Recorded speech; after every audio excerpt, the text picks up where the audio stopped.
Mesdames et messieurs, bonsoir. Bienvenue à cette avant-première suisse de Shikun. En l'occurrence, l'avant-dernier film de Amos Gitaï, parce qu'il est produit plus vite que son ombre. Et depuis, il a encore réalisé un autre film qui a été présenté à Venise et qu'on aura peut-être l'occasion de présenter ultérieurement.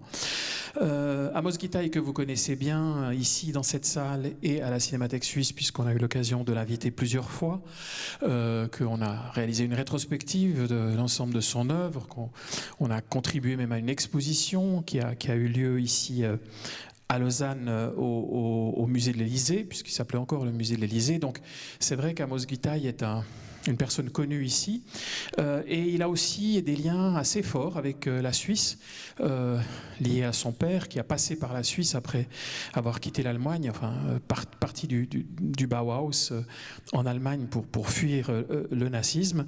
Et il a aussi, d'ailleurs c'était l'occasion d'une première coproduction, souvent coproduit certains de ses derniers films avec une société suisse. Et pour dire quelques mots, j'ai le plaisir d'accueillir tout d'abord sur cette scène le coproducteur suisse du film Shikun, qui a donc été présenté en sélection officielle à Berlin, Alexandre Iordachescu.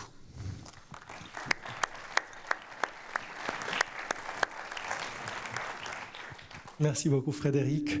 C'est un vrai plaisir et honneur de présenter ce film ici dans cette magnifique salle du Capitole. Et effectivement, comme Frédéric le dit, ce n'est pas la première coproduction, c'est la quatrième même que j'ai eu le plaisir et l'honneur de faire avec Amos. Et puis, c'est aussi une chance de pouvoir travailler avec des grands comédiens et comédiennes comme Irène Jacob qu'on va voir tout à l'heure, et puis avec Amos.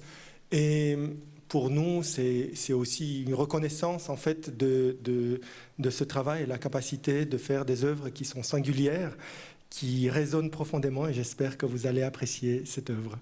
Voilà, merci beaucoup. Merci Alexandre, merci à toi. On peut l'applaudir, oui. Merci. Et deux choses encore. La première, c'est que, comme vous l'avez peut-être remarqué, Amos Gitaï n'est pas parmi nous ce soir, contrairement à ce qui est annoncé derrière moi sur le dia, parce qu'il ne pouvait pas faire le voyage. Il travaille beaucoup et il commence à avoir aussi un certain âge. Par contre, on est très, très, très heureux d'accueillir, parce que je crois que c'est la première fois officiellement, depuis que je suis à la tête de la Cinémathèque suisse, celle qui est... Et je commence par ça, c'est normal, parce que nous sommes la Cinémathèque suisse, la présidente de l'Institut Lumière, à savoir la Cinémathèque de Lyon, celle des Frères Lumière, avec laquelle la Cinémathèque suisse a un lien historique très important. Donc, Madame la Présidente, on est très heureux de vous accueillir ici, mais vous la connaissez certainement plus comme comédienne, comme chanteuse aussi, et comme romancière, Irène Jacob.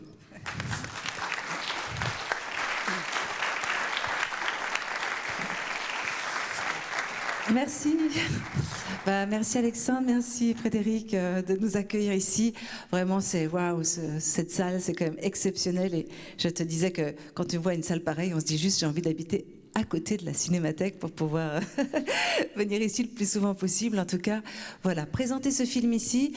Je sais, comme l'a dit Frédéric, qu'il va y avoir une présentation de Amos et qu'elle est assez complète et assez longue. Donc, j'ai pas envie de dire des choses qu'il aurait déjà dites. Je sais qu'on va se retrouver tout à l'heure pour pouvoir avoir un échange, si vous en avez envie, donc on pourra compléter.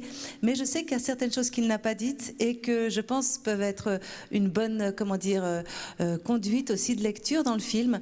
C'est que d'abord ce film a été fait donc avant le 7 octobre. En fait, il a été fait, je crois que c'était en février, juste avant. Netanyahou, en fait, le gouvernement de Netanyahou venait de se mettre au pouvoir. Il y avait des grandes inquiétudes sur la droitisation de ce gouvernement. Il y avait des manifestations qui avaient lieu tous les samedis à Tel Aviv. Et puis, donc, Amos s'est dit, tiens, je vais faire ce film. Maintenant, un film qui serait contre... tous les totalitarismes peut-être, et pourquoi pas reprendre ce texte de Ionesco, le rhinocéros. Vous allez voir, il sonne avec une actualité dingue, et il m'avait demandé à moi de d'en faire plusieurs personnages. J'ai dit, mais comment ça, plusieurs personnages? Il m'a dit, ben oui, de toute façon, tu vas faire tous les personnages parce que la schizophrénie, ça commence par soi-même. Et donc, voilà. Donc, je joue...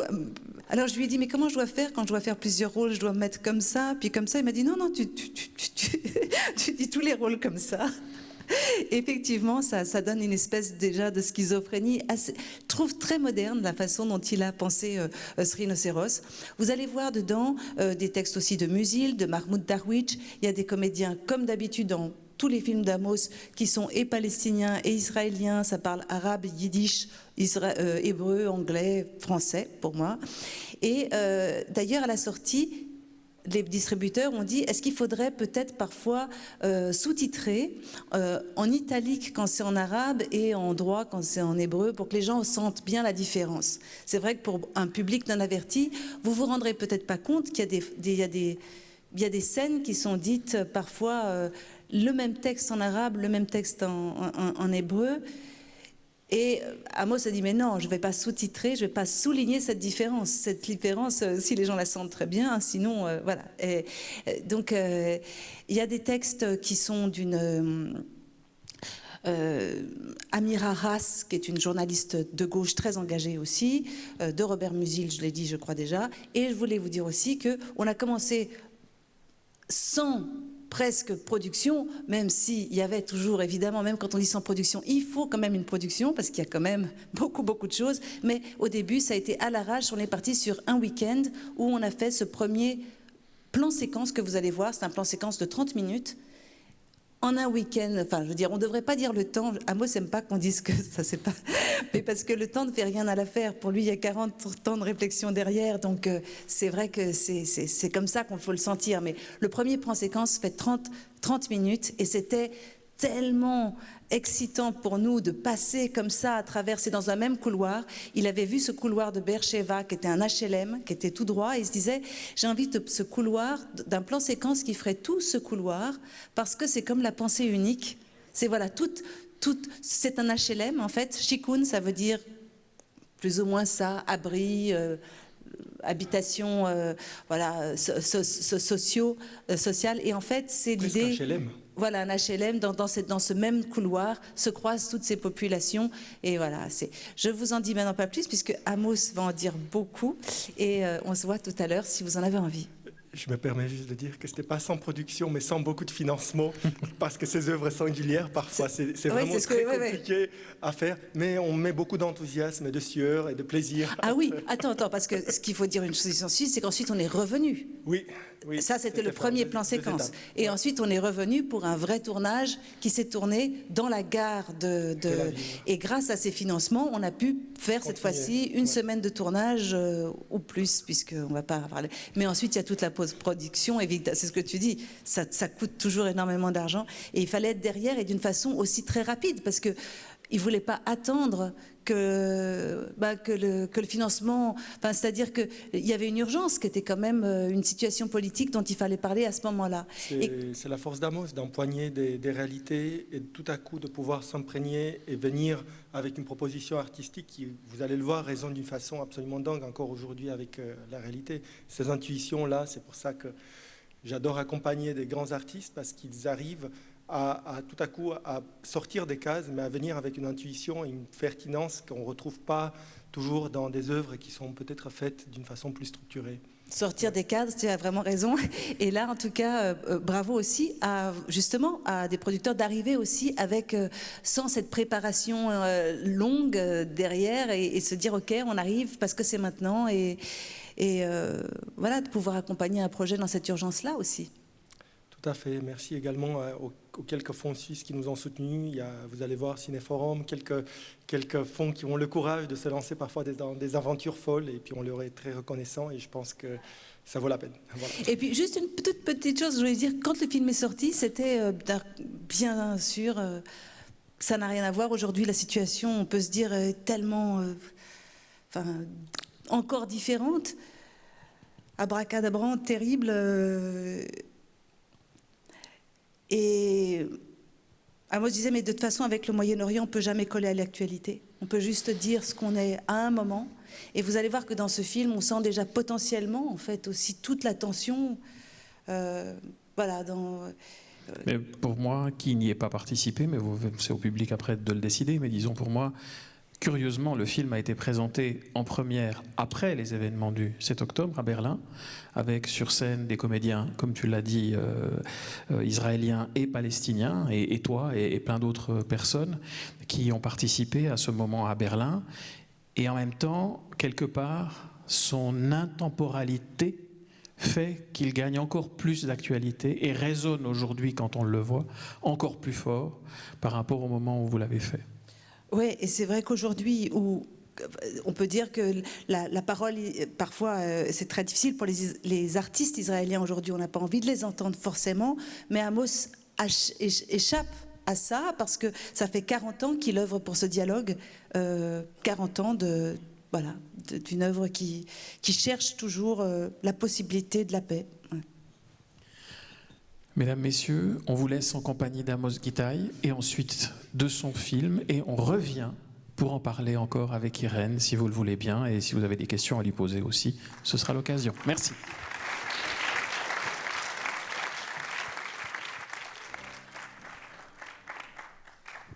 Merci.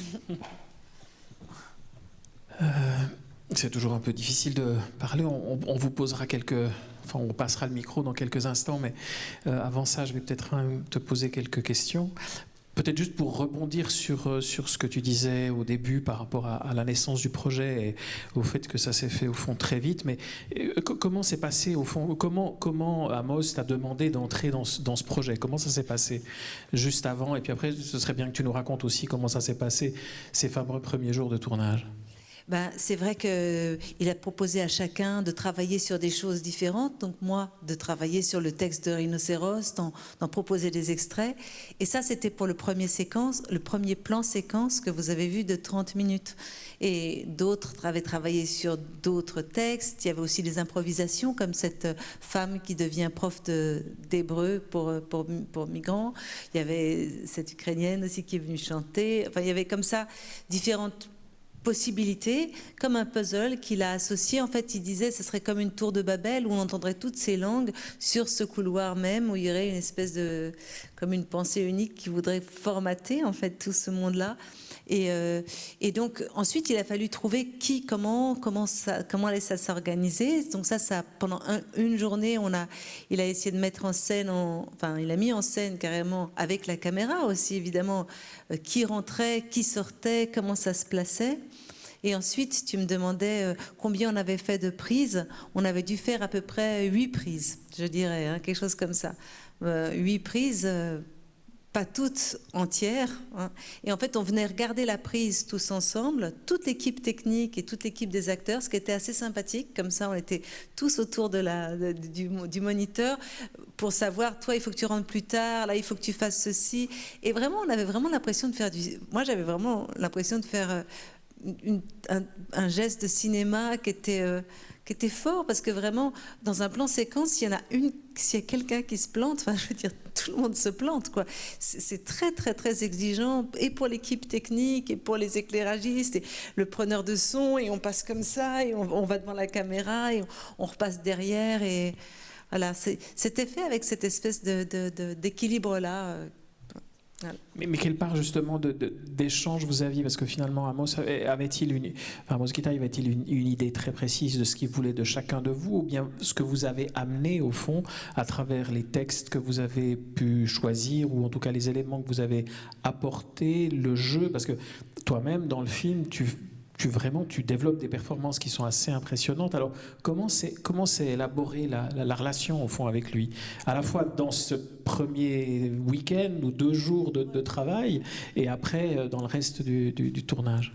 Dans ce premier week-end, j'arrive avec un personnage qui est finalement assez réflectif, en fait, qui essaie de comprendre la situation, mais qui ne la comprend pas, qui se demande si je devais penser, qui est complètement double, et qui a toutes ses voix en elle. Souvent, ce sont des dialogues que je dis, et donc c'est pour ça que je me contredis tout le temps.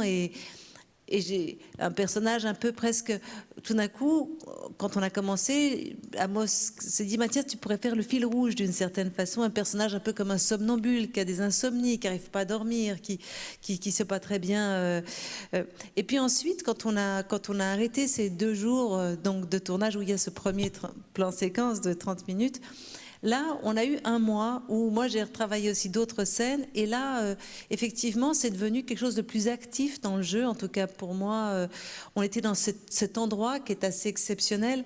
Donc Amos Gitaï, comme tu l'as dit tout à l'heure, qui était un architecte d'abord et qui dit toujours voilà, je ne suis qu'un architecte. Non, mais son cinéma, c'est vrai, peut se nourrir vraiment très fortement d'un lieu et tout d'un coup, le lieu devient partenaire et un acteur principal, on peut dire aussi, et une motivation même. Donc cette espèce de gare de bus qui est désaffectée, qui est au centre de Tel Aviv, est devenu le lieu où on allait tourner cette deuxième partie. Et il ne savait pas exactement où, mais parfois il disait, tiens, va voir dans cette pièce-là, il y a un truc, qu'est-ce qu'on pourrait faire comme scène par là? Il le disait pour les autres acteurs pareil, et c'était une façon de...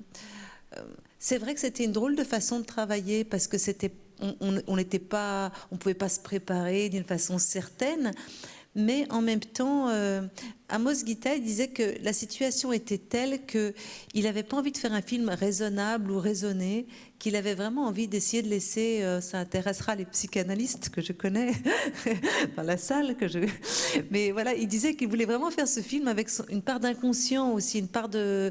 C'est un peu comme un cauchemar ou un rêve, enfin, il y a quelque chose qui n'est pas complètement... il laissait vraiment une grande part à son intuition du moment, ce qui était assez... Il disait, c'est la première fois que j'ai fait un film de cette façon-là, en tout cas, de me dire... On ne savait pas exactement ce qu'on allait tourner l'après-midi, quoi, en fait. On avait tous des textes qu'on avait appris, enfin, plus ou moins. On avait des partitions possibles, mais ensuite, où est-ce qu'on allait les faire, comment voilà, ça allait se trouver à ce moment-là. Et je pense que ça donnait, du coup, une espèce de... Il y avait quelque chose de tellement... la situation était tellement urgente, pressée de faire ce film à ce moment-là. On était allé aux manifestations aussi, qui étaient là pour protester contre le gouvernement de Netanyahou. Et il y avait voilà, il y avait quelque chose qui faisait qu'on a tourné ça comme ça, avec cette... voilà, avec cette précarité-là, enfin cette fragilité-là, en tout cas de tournage, en tout cas. Mais donc, il vous laissait beaucoup de liberté dans ce que vous pouviez amener, dans vos propositions. Il prenait ou prenait pas ou... Alors, par exemple, la scène où, justement, qui est pour moi, en tout cas, une scène où je suis... où je pète vraiment... où tout d'un coup, je deviens un rhinocéros, quoi, ou je sais pas exactement. Alors, j'avais travaillé avec une chorégraphe que j'aime beaucoup, qui s'appelle Joëlle Bouvier, en préalable à Paris, parce que je m'étais dit, tiens, j'aimerais, dans la deuxième partie, si on fait quelque chose avec Amos, être plus physique. Donc on avait travaillé sur certains gestes que je pouvais trouver, peut-être. Je les avais comme une espèce de banque de gestes, dont elle a trouvé ce fameux geste où tout d'un coup, j'étais avec mon t-shirt et je suis comme ça. Et tout d'un coup, on a l'impression... c'est assez fort, je trouve, ce geste-là. Et c'est cette chorégraphe, Joëlle Bouvier, qui est de Neuchâtel, voilà, qui est une grande chorégraphe aussi, qui m'a proposé ce geste-là. Donc je savais que je pourrais utiliser ce geste-là. Et puis j'avais aussi mon sifflet pour pouvoir siffler. Donc j'avais 2-3, repères de jeu que je savais qu'elle allait pouvoir raconter quelque chose de fort. Mais je ne savais pas comment j'allais les utiliser du tout. Et donc on s'est retrouvés...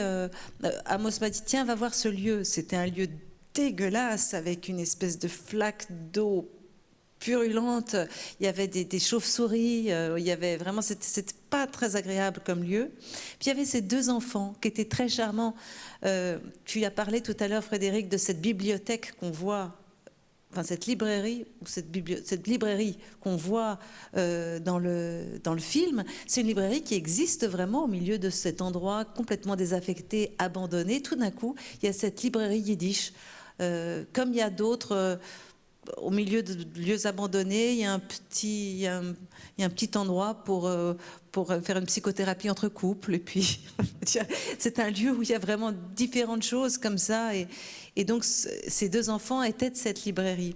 Et donc, ils étaient sur le lieu. Ils m'ont beaucoup aidé pour me lancer parce qu'on ne savait pas très bien comment faire. Et moi, j'avais prévu pas mal de choses aussi plus petites avec la langue, sur le fait de devenir animal.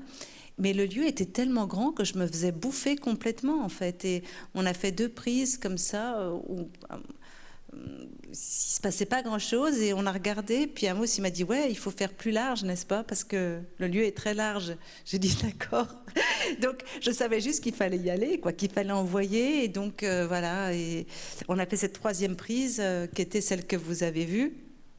Et qui est une improvisation d'une certaine façon avec le texte de Ionesco. Et ce texte que vous avez entendu qui résonne de façon assez incroyable aujourd'hui, enfin, pour moi de le dire, en tout cas, c'était très fort. Mais le sentiment d'urgence que tu évoquais, parce que vous étiez à la fois en tournage et à la fois dans une situation de manifestation, d'engagement, au fond, directement politique, au fond, dans cette situation, il y a quelque chose de théâtre total, enfin, de cinéma total, mais c'est presque aussi un peu du théâtre dans le travail, dans la manière que vous avez eu de travailler.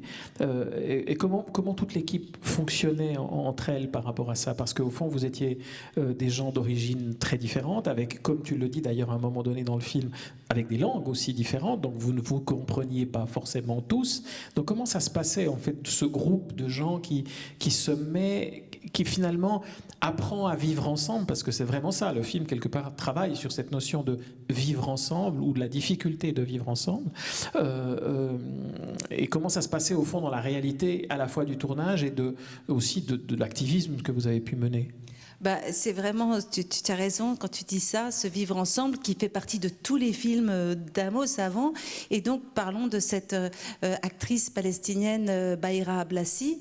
Alors, Bahira, c'est elle qui est arrivée vers Amos en disant, c'est pour dire que chacun est arrivé avec un langage, en fait. Et c'est elle qui a apporté ses cornes, c'est elle qui a confectionné ses cornes, elle en a fait beaucoup comme ça, et puis elle venait en trottinette, et du coup Amos lui a dit, tiens, tu vas prendre la trottinette, et ça fait comme une personne qui n'a pas de terre aussi, qui est toujours en train de... mais ça s'est venu tout simplement parce qu'elle est arrivée avec ces choses à elle, et en fait, il a donné l'espace aussi à ces choses-là d'exister, puisqu'il a dit, mais j'aime beaucoup tes cornes, vas-y, fais-en beaucoup, on va travailler avec ça. Le fait qu'elle se mette une corne, ou que tout d'un coup elle la mette à son chef d'atelier, rien n'est enfermé dans un sous-texte précis. Il n'y a rien qui est là pour dire ou pour expliquer quoi que ce soit ou montrer. C'est des choses qui se font spontanément, comme un rêve où effectivement on peut devenir rhinocéros. N'importe qui peut devenir rhinocéros ou faire devenir rhinocéros ou juste avoir envie de créer une corne parce qu'on a lu cette pièce. Enfin, il n'y a pas de... Ça s'est fait avec cette liberté-là. Et effectivement, sur le plateau, ça se passait très bien. Et en ce moment, on joue une pièce qui s'appelle House, qui est aussi l'histoire d'une maison palestinienne qui est devenue en territoire israélien, et l'histoire de tous les propriétaires de cette maison, des travailleurs de cette maison, des architectes, des entrepreneurs, et à travers ça, sur 25 ans, voir un peu un scan de cette région. On joue cette pièce avec des Israéliens, des Palestiniens, des Français, et comment dire, ça se passe entre nous tellement bien sur le plateau que eux disent, quand on est là, on se dit, mais est-ce qu'il y a un monde en dehors qui se déchire comme ça, alors qu'il n'y a pas de... Voilà, comme beaucoup de gens n'entendent parfois pas la différence entre ces deux langues. Voilà, comment ça se... Cette scène aussi que vous voyez entre Nahama et Minas, donc, où il court.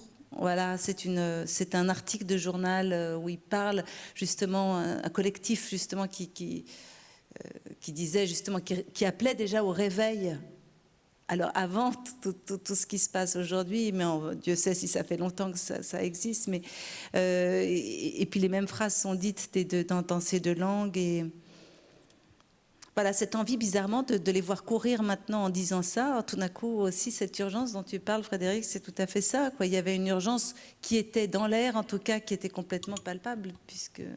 Et tu as l'impression que le travail avec Amos Gitaï par rapport à une caméra, parce que là il y a une caméra qui vous filme, et le travail que tu mènes avec ou que vous avez mené avec Amos sur House, donc ce spectacle qui a été créé au Théâtre de la Colline, hein, si je ne m'abuse, et qui tourne un peu partout, mais qui continue à tourner d'ailleurs un peu en Europe et ailleurs, sauf erreur, le premier film de la série House, je crois, date de 1980, hein, je crois que c'était le tout premier.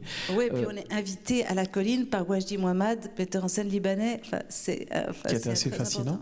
La manière de travailler était différente entre vous, entre Amos et toi et ceux qui ont interprété le spectacle, ou bien finalement c'est quelque part toujours un même continuum de travail qui se prolonge entre le théâtre et le cinéma? Est-ce qu'il y a une différence? Parce que ce qui est quand même très frappant dans le cinéma d'Amos Gitaï, c'est qu'il y a ce mouvement, le mouvement permanent. Tu parlais du plan séquence, donc je rappelle pour ceux qui l'auraient, on se disait qu'il fallait peut-être le répéter, hein, c'est un plan qui dure longtemps où la caméra ne s'arrête pas. Et en l'occurrence, 30 minutes, il y a un grand film de Amos Gitaï aussi qui s'appelle An Arabia, qui lui, tout le film est un seul plan séquence. Bref, alors que la caméra, on le voit, hein, elle est très souvent en mouvement, elle bouge beaucoup, elle suit les personnages, elle va chercher d'autres choses, elle est autonome, elle a un récit à elle, alors qu'au théâtre, il n'y a pas ce récit, et finalement, l'espace, c'est vous qui l'occupez complètement, vous, comédien.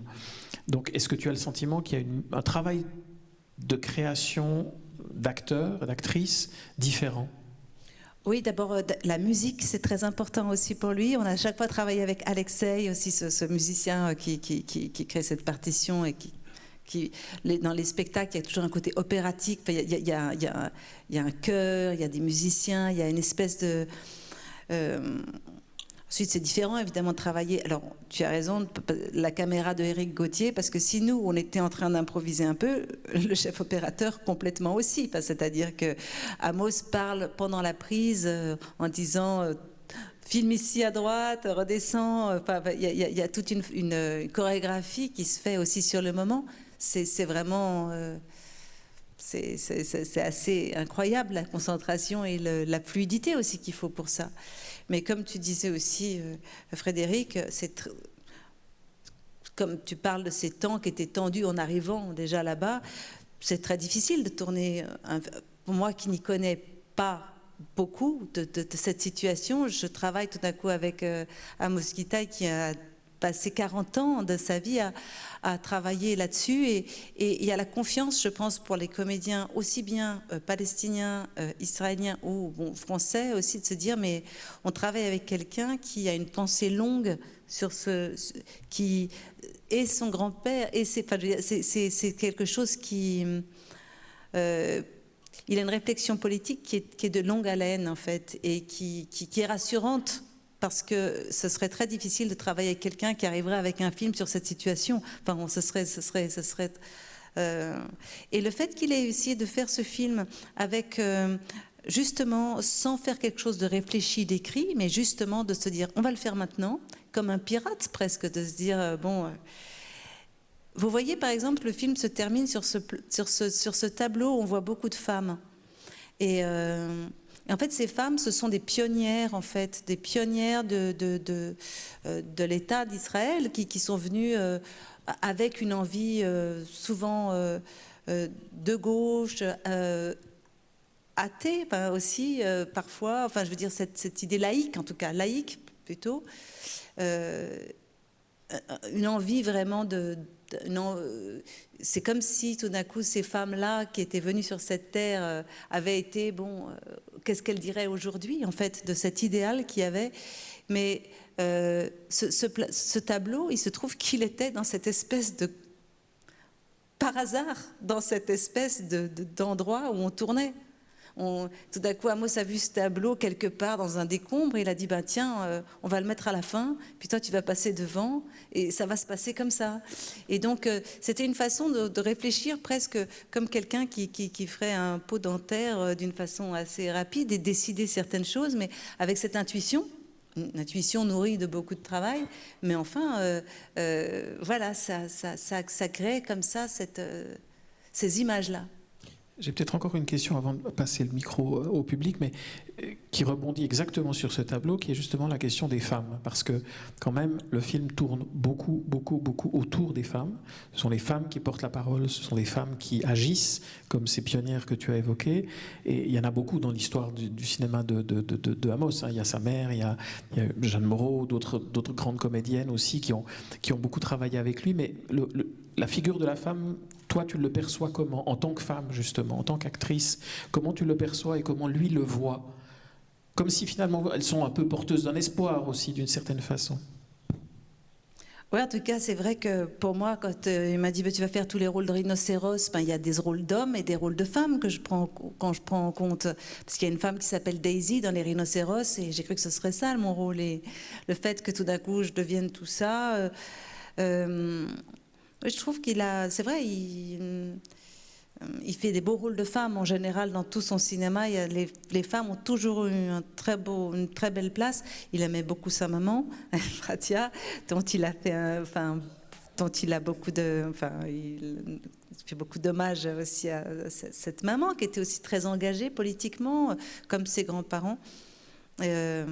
Donc ouais, c'est vrai que, en tout cas. Même dans Kadosh, je veux dire, à chaque fois, on voit que les femmes, elles ont vraiment toujours un rôle bien incarné, elles sont bien là. Et puis il y a une chose aussi dont on avait parlé, Frédéric, c'est vrai que, puisqu'on parlait des rhinocéros, c'est que justement, en hébreu, rhinocéros, c'est aussi un verbe, devenir rhinocéros.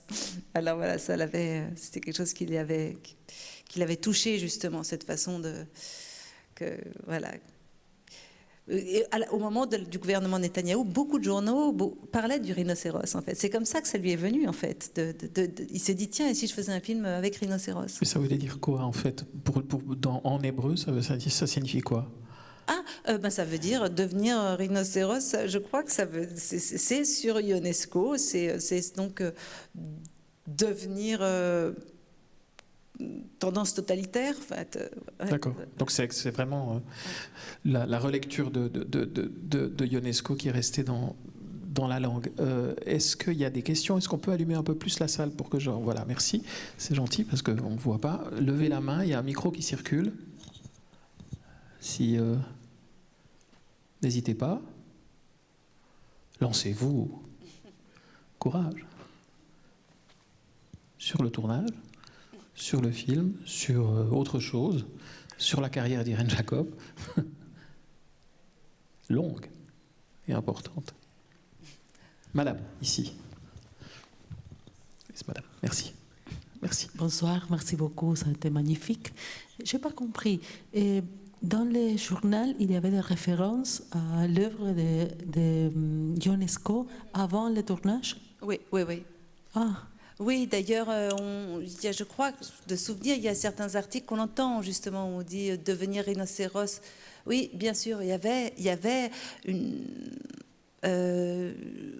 oui, il y avait déjà dans les journaux voilà. C'était dans l'air. Voilà, c'était dans l'air. C'était quelque chose dont les gens parlaient souvent. Cette référence. Ok. Ayant peur, effectivement, tout d'un coup, d'une droitisation énorme. Voilà, ils ont beaucoup. Et alors du coup, c'est comme ça que c'est venu l'idée de partir de rhinocéros. Okay. Merci. D'autres questions? C'est parce qu'ils ont tout compris, Frédéric. Sans aucun doute, non, on ne va pas vous garder trop longtemps. Alors, juste peut-être... Ah oui, ici, monsieur, tout là-haut. Tout là-haut, oui, c'est bon, on vous a vu, ne vous inquiétez pas. Merci. Je trouve que le film est très noir. Il y a deux moments de lumière. La lumière à la fin du moment où il traverse la gare, c'est le seul moment où il y a un peu de lumière. Au début, c'est nuit, la première partie dans le plan du début. Ensuite, c'est un univers glauque. Et les deux moments, c'est la lumière de la fin et quand vous dites, en fermant la porte, que vous résistez. Et je trouve que c'est peu. Oui, alors c'est vrai que pour le plan séquence, l'idéal, on aurait souhaité au début qu'on commence le plan séquence en pleine lumière, en plein jour, et puis que ça tombe dans la nuit. Mais effectivement, c'était pour une prise qu'on a eu cette chance-là, en fait, de partir. Ça aurait été l'idée idéale. Mais voilà, il fallait réussir la prise, et on a réussi notre prise à 11h du soir, et c'était la nuit. Ensuite, quand on a tourné dans ce lieu qui était quand même souterrain, qui est un lieu à lumière artificielle, hein, il n'y a pas de fenêtre forcément, sauf à l'étage des bus. C'est vrai que c'est un lieu qui est noir, et c'est un lieu qui fait comme un...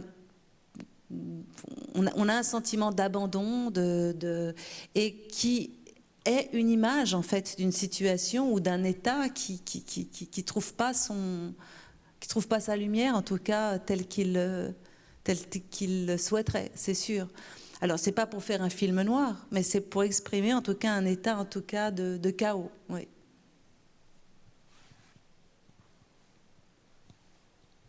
Encore une question?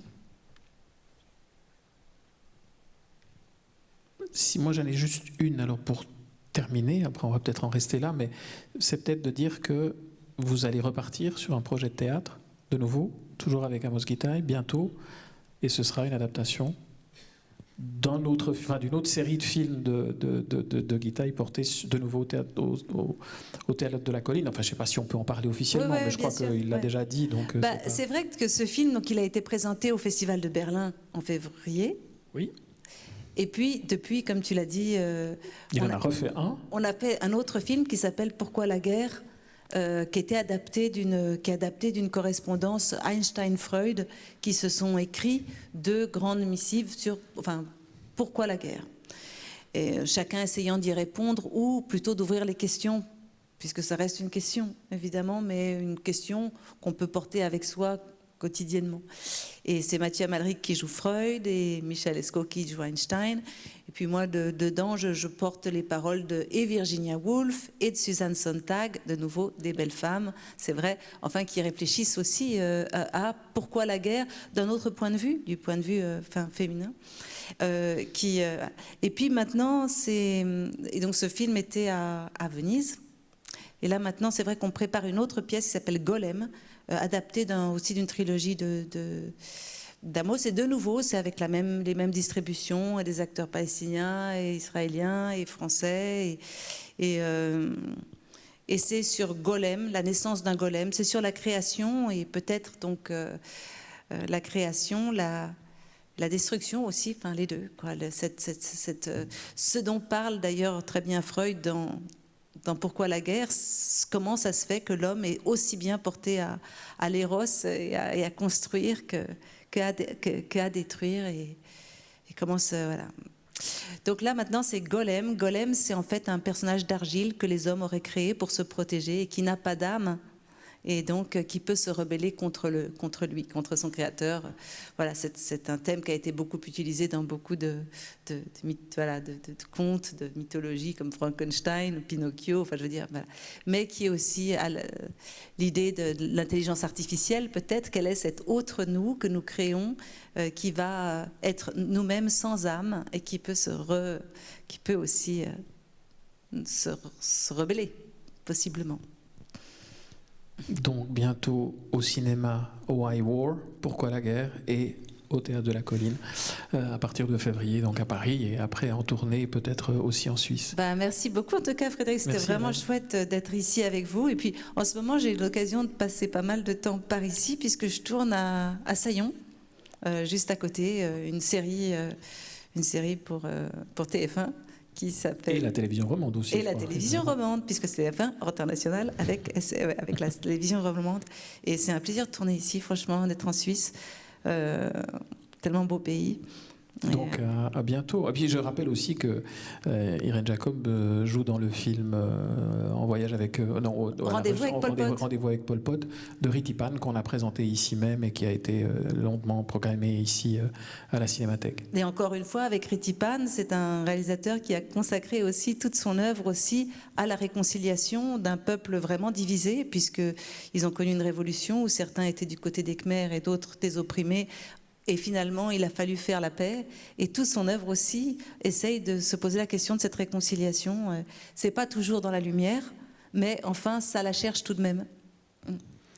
Merci Irène. Je crois qu'on peut vraiment l'applaudir pour tout le temps qu'elle nous a donné. Merci. Merci. Merci de nous avoir rejoints et à la prochaine. Ouais, à la prochaine.